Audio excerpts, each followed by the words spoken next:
Hello there, you absolute rectangles. Andy here for What Culture Wrestling, back again to do a big old news thing. And today we've got stories on WWE contracts and a cancelled NXT call-up. But first, a big juicy dollop of backstage heat. So at this stage in the career and with their track records, I think it's pretty safe to say that anyone who doesn't consider the Usos one of the greatest WWE tag teams of their generation is probably screwing up. These guys have been absolutely killing it for years regardless of their gimmicks or alignments, but isn't it kind of weird that they're barely ever able to escape the hell of the pay-per-view kickoff show? Take last year's feud with the New Day for example. It was an absolute belter, yielding classic matches at every single turn, but the bulk of them were either on the pay-per-view kickoff show or on the undercard, if they even made TV at all.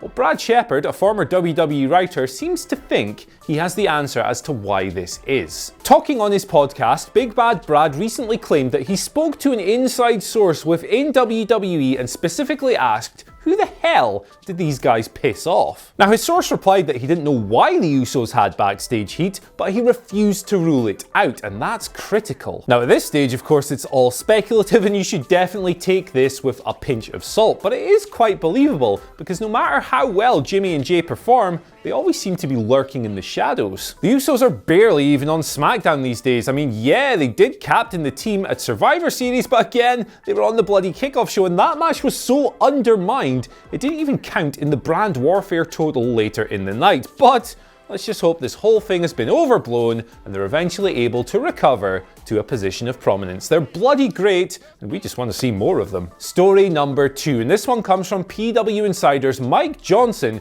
who reckons that WWE cancelled a major NXT call-up around about SummerSlam time. The wrestler in question is none other than EC3, who Johnson claims is constantly on the verge of joining the main roster, but unfortunately suffered a concussion around about SummerSlam, and that scuppered the plans. This prevented EC3 from joining Raw or SmackDown at the time, and now WWE are apparently just waiting around figuring out a spot to slot him into. Now, this isn't exactly a huge surprise. Even though EC3 has only been around in developmental for a relatively short while, he has the look and charisma that Vince McMahon loves, and he's not really doing anything down in developmental anyway. On top of all this, the NXT roster is looking super bloated these days, but like Johnson says, you can't just rush everyone up at once. Triple H might be ready to let EC3 go, but first, Raw and SmackDown need to make sure that they're ready to take him on, so we could be waiting a little while yet. And finally, with all this talk of a new promotion from the Elite, the guys behind All In, currently doing the rounds, it sounds like WWE are on the verge of taking action. Friend of the channel and all-round banter merchant Brian Alvarez spoke about this on Wrestling Observer Live just yesterday, and he claims that a major talent lockdown is on the horizon. What this essentially boils down to is WWE hoarding all existing talent. They're not going to let anyone go, they're not going to release anyone into the free agent market,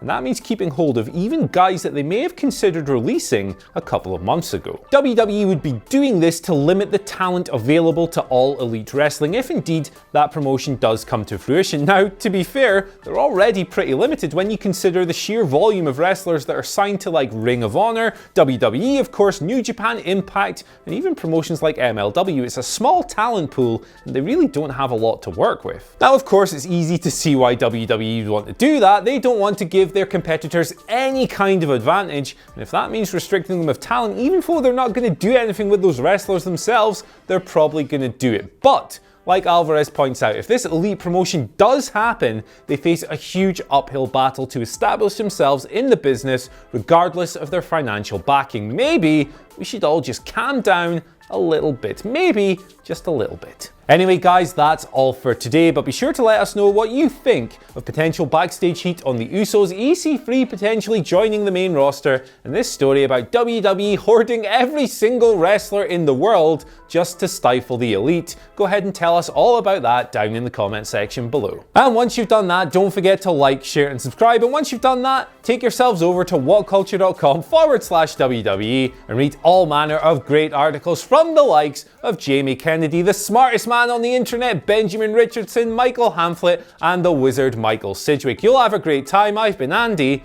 and I'll see you later.